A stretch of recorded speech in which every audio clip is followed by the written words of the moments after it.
Last summer, in a grand celebration of literature, Harvard Square and Harvard Yard, historically known as the place for hallowed halls filled with books, was transformed into Hogwarts Square.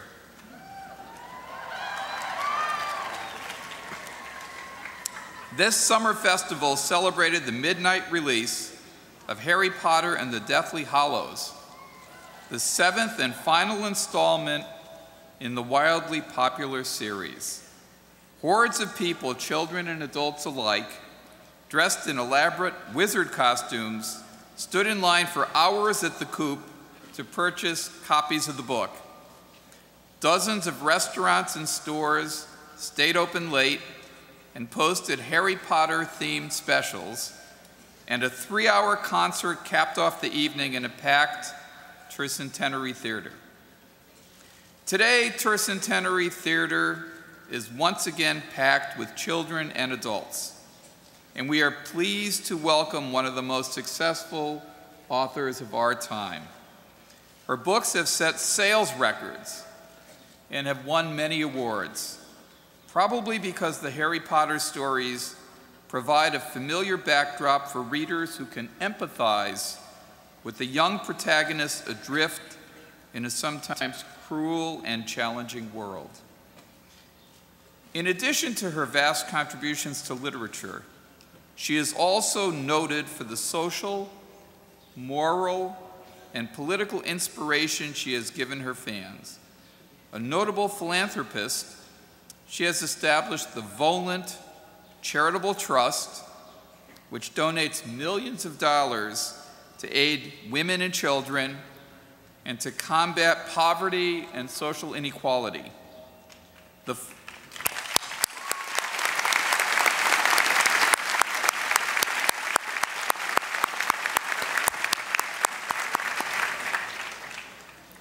fund also gives to organizations that aid children, one-parent families, and multiple sclerosis research.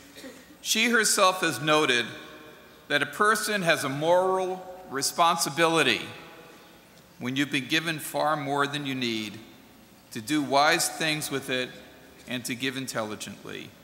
And now I give you Ms. J.K. Rowling.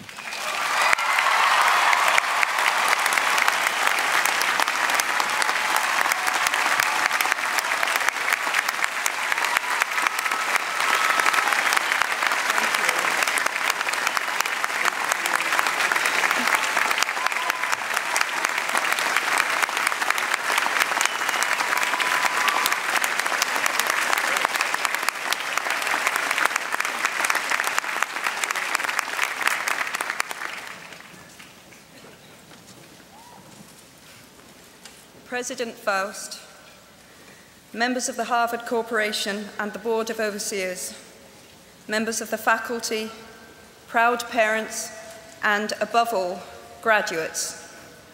The first thing I would like to say is thank you. Not only has Harvard given me an extraordinary honor, but the weeks of fear and nausea I have endured at the thought of giving this commencement address have made me lose weight.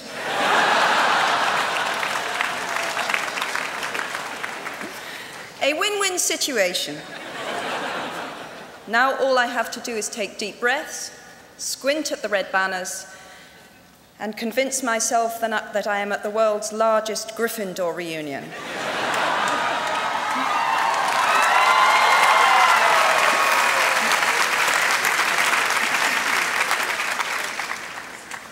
Delivering a commencement address is a great responsibility, or so I thought, until I cast my mind back to my own graduation.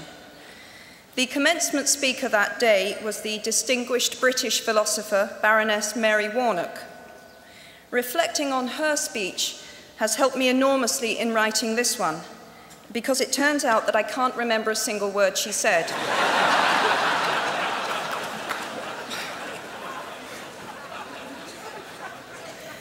This liberating discovery enables me to proceed without any fear that I might inadvertently influence you to abandon promising careers in business, the law, or politics for the giddy delights of becoming a gay wizard.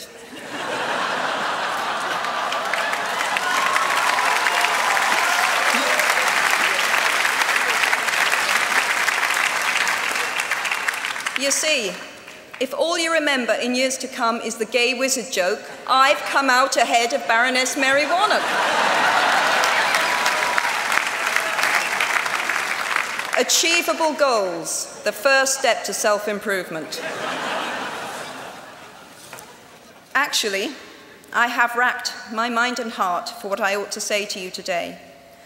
I have asked myself what I wish I had known at my own graduation, and what important lessons I have learned in the 21 years that have expired between that day and this. I have come up with two answers.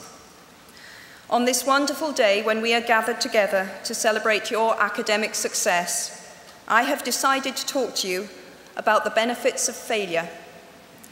And as you stand on the threshold of what is sometimes called real life, I want to extol the crucial importance of imagination. These may seem quixotic or paradoxical choices, but bear with me. Looking back at the 21-year-old that I was at graduation is a slightly uncomfortable experience for the 42-year-old that she has become. Half my lifetime ago, I was striking an uneasy balance between the ambition I had for myself and what those closest to me expected of me.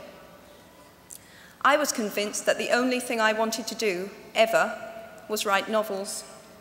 However, my parents, both of whom came from impoverished backgrounds and neither of whom had been to college, took the view that my overactive imagination was an amusing personal quirk that would never pay a mortgage or secure a pension.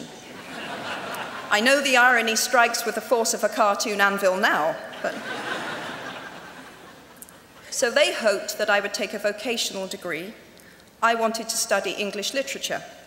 A compromise was reached that in retrospect satisfied nobody, and I went up to study modern languages.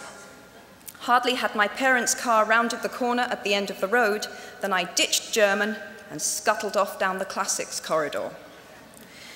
I cannot remember telling my parents that I was studying classics. They might well have found out for the first time on graduation day. Of all the subjects on this planet, I think they would have been hard put to name one less useful than Greek mythology when it came to securing the keys to an executive bathroom. Now, I would like to make it clear in parenthesis that I do not blame my parents for their point of view. There is an expiry date on blaming your parents for steering you in the wrong direction.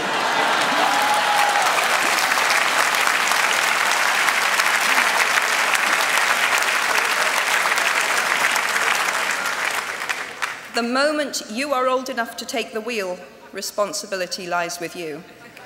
What is more, I cannot criticize my parents for hoping that I would never experience poverty. They had been poor themselves, and I have since been poor. And I quite agree with them that it is not an ennobling experience.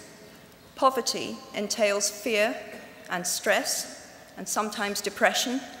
It means 1,000 petty humiliations and hardships.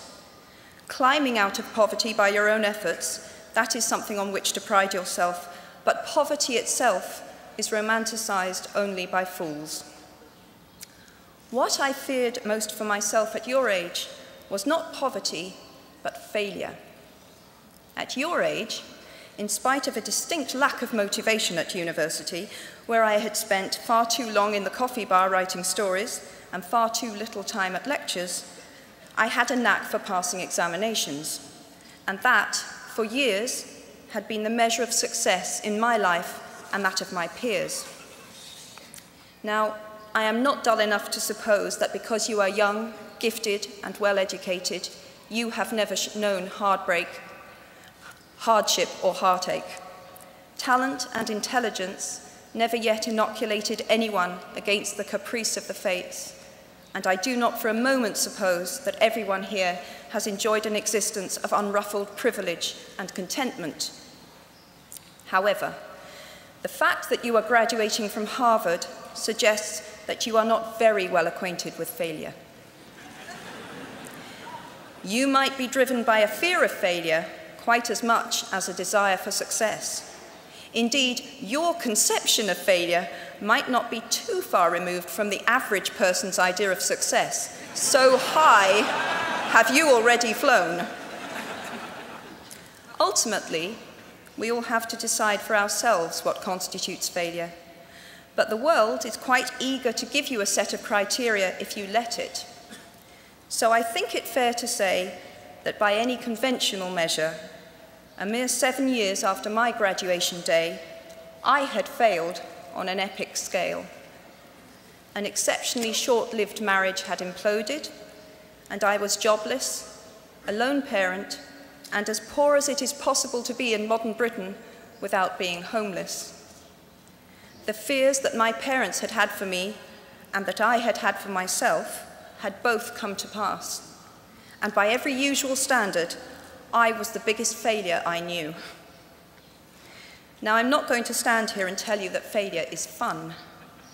That period of my life was a dark one, and I had no idea that there was going to be what the press has since represented as a kind of fairy tale resolution. I had no idea then how far the tunnel extended, and for a long time, any light at the end of it was a hope rather than a reality. So why do I talk about the benefits of failure? Simply because failure meant a stripping away of the inessential. I stopped pretending to myself that I was anything other than what I was, and began to direct all my energy into finishing the only work that mattered to me. Had I really succeeded at anything else, I might never have found the determination to succeed in the one arena where I believed I truly belonged.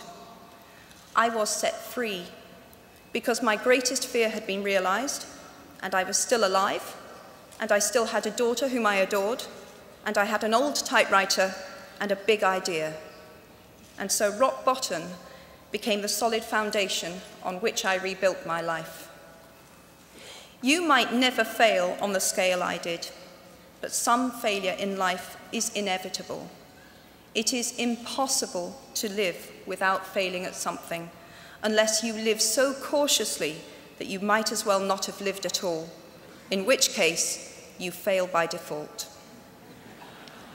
Failure gave me an inner security that I had never attained by passing examinations. Failure taught me things about myself that I could have learned no other way. I discovered that I had a strong will and more discipline than I had suspected. I also found out that I had friends whose value was truly above the price of rubies. The knowledge that you have emerged wiser and stronger from setbacks means that you are, ever after, secure in your ability to survive.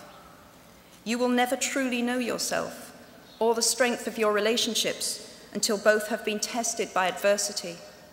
Such knowledge is a true gift, for all that it is painfully won, and it has been worth more than any qualification I ever earned. So given a time turner, I would tell my 21-year-old self that personal happiness lies in knowing that life is not a checklist of acquisition or achievement. Your qualifications, your CV, are not your life, though you will meet many people of my age and older who confuse the two. Life is difficult and complicated and beyond anyone's total control, and the humility to know that will enable you to survive its vicissitudes. Now, you might think that I chose my second theme, the importance of imagination, because of the part it played in rebuilding my life, but that is not wholly so. Though I personally will defend the value of bedtime stories to my last gasp, I have learnt to value imagination in a much broader sense. Imagination is not only the uniquely human capacity to envision that which is not, and therefore the fount of all invention and innovation. In its arguably most transformative and revelatory capacity, it is the power that enables us to empathize with humans whose experiences we have never shared.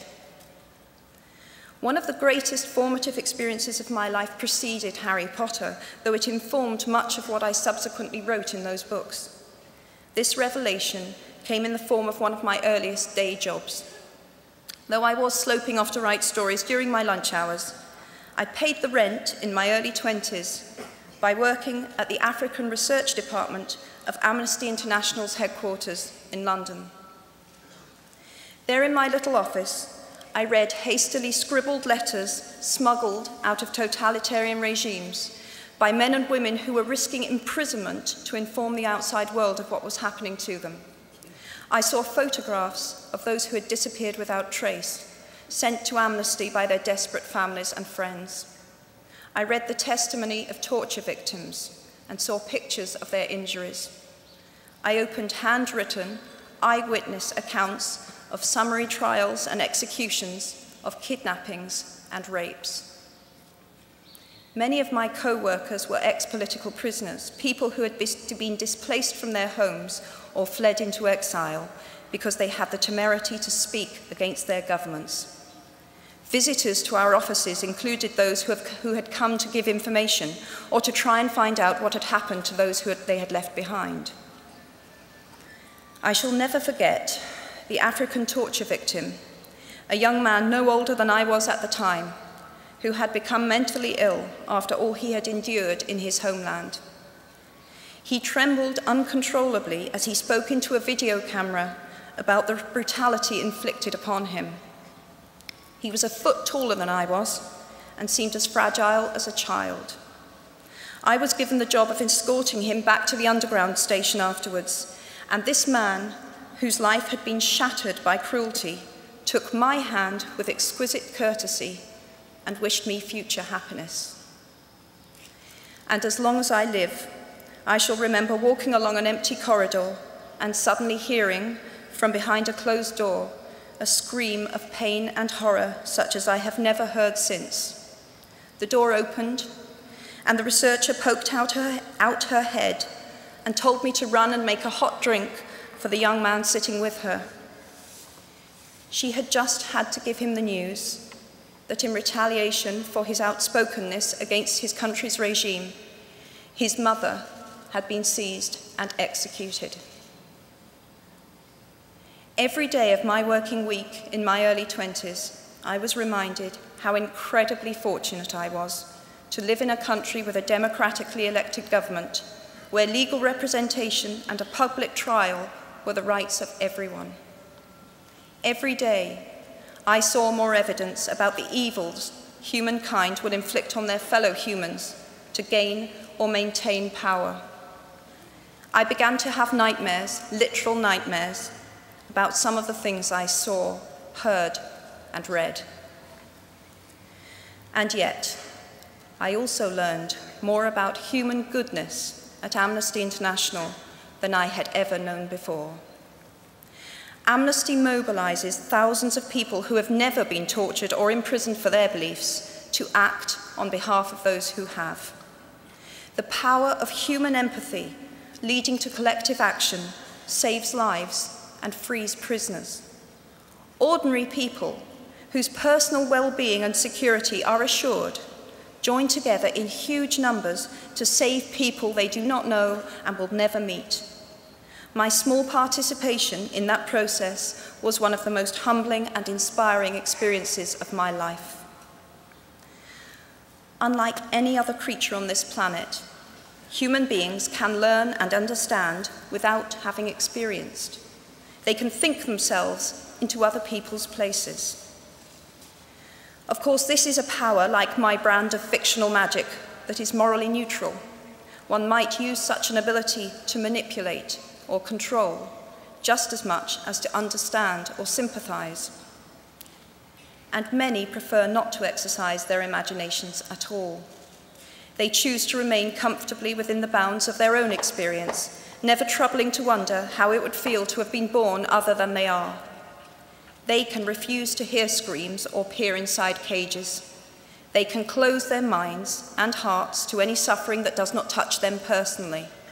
They can refuse to know. I might be tempted to envy people who can live that way, except that I do not think they have any fewer nightmares than I do. Choosing to live in narrow spaces leads to a form of mental agoraphobia, and that brings its own terrors. I think the willfully unimaginative see more monsters. They are often more afraid. What is more, those who choose not to empathize enable real monsters, for without ever committing an act of outright evil ourselves, we collude with it through our own apathy. One of the many things I learned at the end of that classics corridor down which I ventured at the age of 18 in search of something I could not then define was this, written by the Greek author Plutarch. What we achieve inwardly will change outer reality. That is an astonishing statement, and yet proven 1,000 times every day of our lives. It expresses in part our inescapable connection with the outside world, the fact that we touch other people's lives simply by existing. But how much more are you, Harvard graduates of 2008, likely to touch other people's lives? Your intelligence, your capacity for hard work, the education you have earned and received give you unique status and unique responsibilities. Even your nationality sets you apart. The great majority of you belong to the world's only remaining superpower. The way you vote, the way you live, the way you protest, the pressure you bring to bear on your government has an impact way beyond your borders. That is your privilege and your burden. If you choose to use your status and influence to raise your voice on behalf of those who have no voice, if you choose to identify not only with the powerful but with the powerless, if you retain the ability to imagine yourself into the lives of those who do not have your advantages, then it will not only be your proud families who celebrate your existence, but thousands and millions of people whose reality you have helped change. We do not need magic to transform our world. We carry all the power we need inside ourselves already. We have the power to imagine better. I am nearly finished. I have one last hope for you, which is something that I already had at 21. The friends with whom I sat on graduation day have been my friends for life. They are my children's godparents, the people to whom I've been able to turn in times of real trouble, people who have been kind enough not to sue me when I took their names for Death Eaters.